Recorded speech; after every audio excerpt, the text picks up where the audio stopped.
शादी के अगले ही दिन सयाहान एलिफ को हनीमून के लिए कश्मीर ले जाता है, जहां दोनों खुलकर खुशियां मनाते हैं और साथ में खूबसूरत लम्हे बिताते हैं।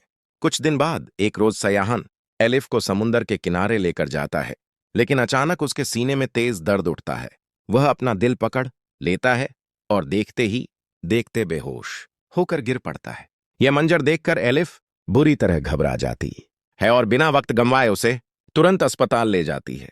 अस्पताल पहुंचकर एलिफ फौरन गाजी यूसुफ को फोन करती है और घबराई हुई आवाज में बताती है कि सयाहान अचानक बेहोश हो गया है और उसकी हालत ठीक नहीं लग रही।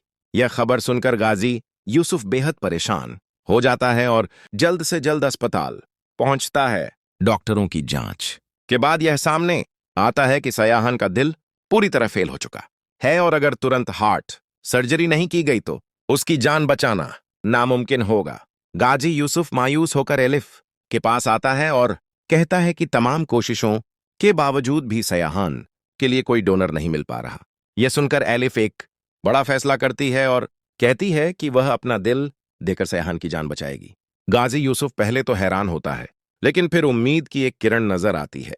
हालांकि डॉक्टर साफ कर देते हैं कि किसी जिंदा इंसान का दिल लेकर दूसरे को नहीं लगाया जा सकता, लेकिन एलिफ अपने फैसले पर अडिग रहती है। वह कहती है कि वह अपनी मां को इसी बीमारी की वजह से खो चुकी है और अब वह सयाहान को किसी भी हालत में नहीं खोना चाहती, चाहे इसके लिए उसे अपनी जान ही क्यों न देनी पड़े। जांच के दौरान यह पता चलता है कि एलिफ का ब्लड ग्रुप सयाहान से मैच करता है। आखिरकार हालात ऐसे बनते हैं कि डॉक्टर ऑपरेशन करते हैं। एलिफ का दिल निकालकर सयाहान में ट्रांसप्लांट कर दिया जाता है और इस कुर्बानी के साथ एलिफ अपनी जान गंवा देती है। कुछ दिनों बाद जब सयाहान को होश आता है तो वह सबसे पहले एलिफ के बारे में पूछता है। गाजी यूसुफ भारी दिल के साथ उसे बताता है कि उसकी जान बचाने के लिए एलिफ ने अपनी जान दे दी और अपना दिल उसे दे दिया। यह सुनकर सयाहान बुरी तरह टूट जाता है, रोने लगता है और सदमे की वजह से उसकी याददाश्त चली जाती है। इस हालत में गाजी यूसुफ उसे इलाज के लिए टर्की भेज देता है। टर्की में सयाहान बिल्कुल अकेला और खोया हुआ रहने लगता है। एक दिन वह एक रेस्टोरेंट में जाता है जहां उसे एलिफ की हमशक्ल एक लड़की दिखाई देती है। उसे देखते ही उसकी याददाश्त अचानक वापस आ जाती है और वह तुरंत उसके पास जाने लगता है, लेकिन तभी वह लड़की अपने बॉयफ्रेंड को गले लगा लेती है। यह देखकर सयाहान का दिल एक बार फिर टूट जाता है। थोड़ी देर बाद उसे याद आता है कि यह लड़की एलिफ की बहन इल्हाम है।